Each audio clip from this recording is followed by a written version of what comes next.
Hello and welcome to Player 2's preview of Final Fantasy VII Remake Intergrade, the DLC expansion and PS5 remaster of 2020's Final Fantasy VII Remake.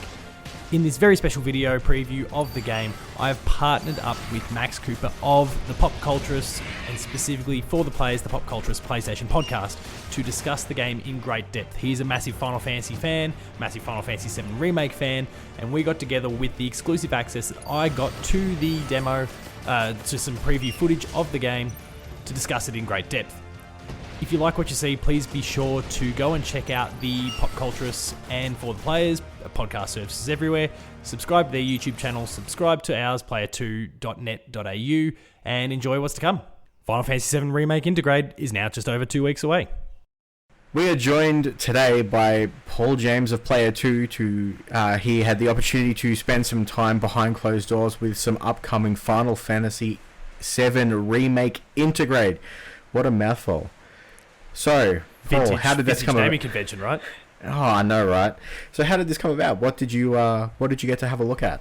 So how did they present it? How did they present it to you in this, social distancing world? Yeah, COVID world means that we basically just got sent videos. So for anyone who's got that big kind of question mark around this whole thing, here's the disclaimer: it's video that I've watched. I haven't gone hands on, so just grain of salt. Anything that I guess comes from this point. But yeah, Square Enix / Bandai Namco locally have given us a whole bunch of video to look at. Answers a whole bunch of questions about Intergrade, Yuffie, and the various gameplay aspects that I guess go with that, and it's pretty sweet, to be honest. Well, let's kick things off with the big one. Obviously, the biggest selling point of Intergrade is the extra chapter that does introduce Yuffie. So, does the footage explain at all what she's doing in Midgar? Since in the original title, you generally don't meet Yuffie until after you've left Midgar. Yeah, it's a weird one. Like the very beginning of the footage that we got to see, you kind of see Yuffie rolling into Midgar for the first time. I'm guessing there might have been like an opening cutscene of something before that, because she's just kind of arrived. Chapter 1 kind of text splashed across the screen, and she just kind of gets to it. But she's talking about how she's obviously from Wutai, for anyone who's not necessarily hugely familiar with Final Fantasy VII, and they've kind of been at war with Shinra for forever, really. Yeah. And so she's kind of broken in, or snuck into Shinra, and she plans on breaking into their headquarters to steal some ultimate materia that they've got. And along the way, she's hoping to come across the crew from Avalanche and kind of get their help to make it all happen.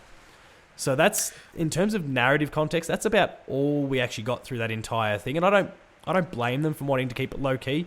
Obviously, how much we want to delve into Final Fantasy VII Remake spoilers is probably up to you. It's your show. I'll let you kind of just decide that. But it's an interesting one because if you played the original Final Fantasy VII, you know that Yuffie doesn't feature this early in the game. Yeah, of course. This is obviously some parallel sort of thing that they're telling us. It's not necessarily reflective of all the big controversial stuff from the ending of Final Fantasy VII. Like, this could be just a simple chapter from the original that was just never really explored. So it's interesting in that respect, and how it will ultimately connect to all the stuff that's going on in Remake. Again, I'll try and dodge that unless you say otherwise. I'm keen to see where it plays out, but they haven't given us a hell of a lot to work with yet.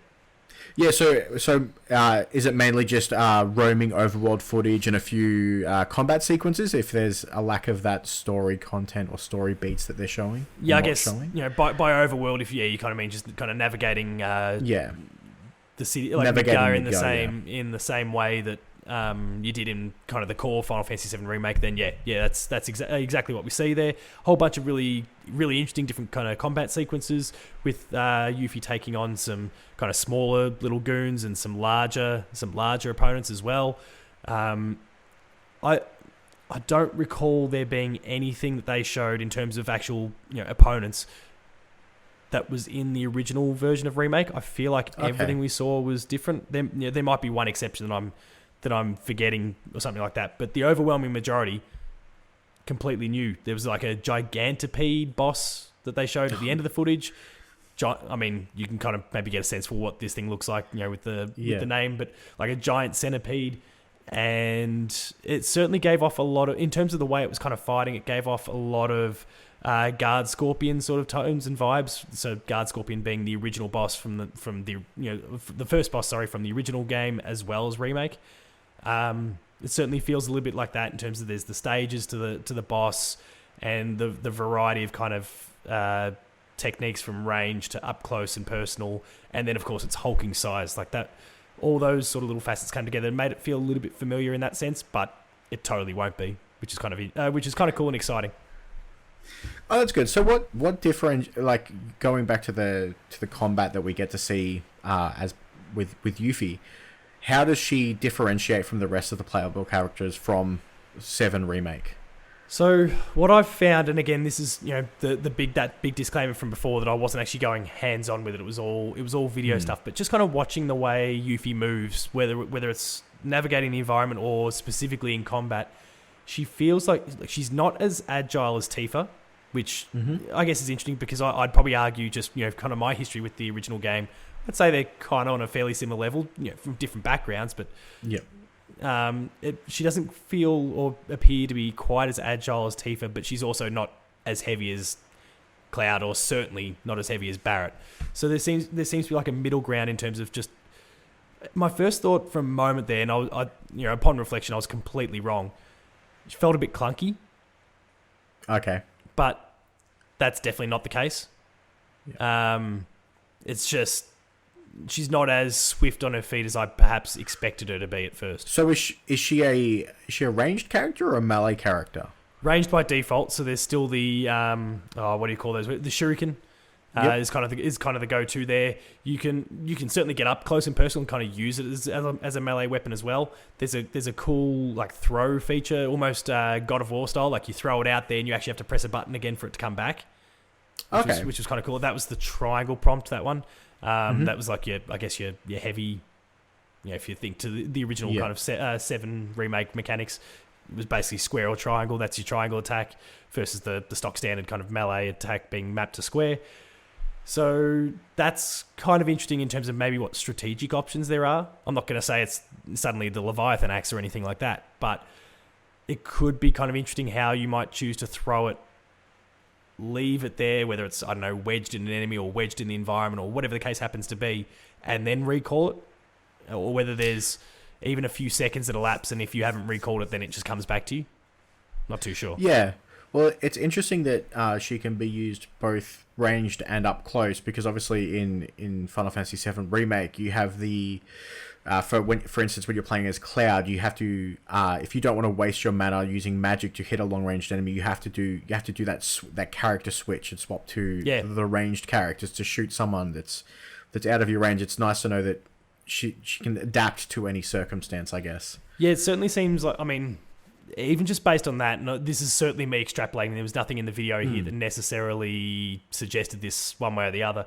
There is one other kind of player, or at least character, that's there alongside you in combat. It could be a Red 13 sort of role where it's kind of non-playable. But okay. Sonon, who's not a name that I remember at all from the original. Not a name I recall either. Yeah, and maybe that's exclusive to this kind of Yuffie prequel sort of thing. Like he features in some of the combat, which I don't know. It could be that Red 13 sort of role where he's not actually playable. So if you're playing exclusively as Yuffie, then you need to be able to not only reach the flying enemies, but also deal with the up close and personal sort of stuff. So they're kind of pulling in what you'd get from Barrett and what you'd get from Cloud, and making it available through one character, which is kind of cool and interesting, and certainly really interesting when she inevitably rocks up in part 2 or whatever, when she does eventually meet up with the crew, and all of a sudden you've got one character that's more or less exclusively ranged. You've got one character that's, or multiple characters, sorry, I should say, that are exclusively melee, and then you've got one that's kind of both. So it'd be kind of cool to see how all that pairing comes together, but I don't expect that to happen in this remake for obvious reasons if you've played the original game. Yeah. Do we get to see any... did you see any materia melding in the footage? Obviously, materia being a core mechanic in Final Fantasy VII Remake, allowing you to use certain abilities, magic, summons, those kinds of things. Do you get to see any new materia-based coming out of this that wasn't in the base game, or? Look, I probably didn't study that part of it closely enough, but you certainly see a fair bit of materia in use. You do get to see a summon in the form of Ramu, or how do we pronounce that one? I've heard it pronounced differently in different... Ramu. From memory, that's the lightning. Yeah, big electrical lightning guy. And you do get to see like him in full force, so using Judgment Bolt, which looks fantastic. I mean, that's always one of the best looking summon like attacks, regardless of the Final Fantasy game that you play. So that was really cool to see that in action. Like I said, you do see some materia stuff in use. It wasn't necessarily the massive focus. Like in the footage, they weren't slowing it down and saying, here's this and here's that. Like it was just kind of stringing it together in the throes of combat. But what I did like, and this wasn't so much a materia thing, but it was kind of a crossover. So again, I mentioned that character of Sonon before, who seems to fight independently, but there does seem to... Have you played Chrono Trigger from the Super Nintendo? Yes. So you know like those cross attacks where you can kind of pair up with one or even two teammates to kind of go with, dual or triple attacks?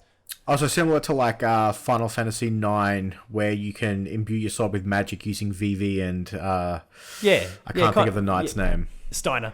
Yeah, I don't know why I didn't default to Final Fantasy IX, given it's my favourite game, but Chrono Trigger, I guess, is kind of where some of that sort of stuff began. But there's certainly like it is exactly though what you described with Vivi and Steiner there, where Yuffie's kind of imbuing some sort of elemental magic upon Sonon's abilities, and you can actually kind of combine the two in that kind of magic sword sort of idea from Final Fantasy IX, and unleash some sort of cool attack like that. So again, maybe furthering the point that this Sonon guy isn't playable, the way that you can kind of take advantage of his skill set is to imbue him with whatever element based on whatever Yuffie does, and then he launches an attack.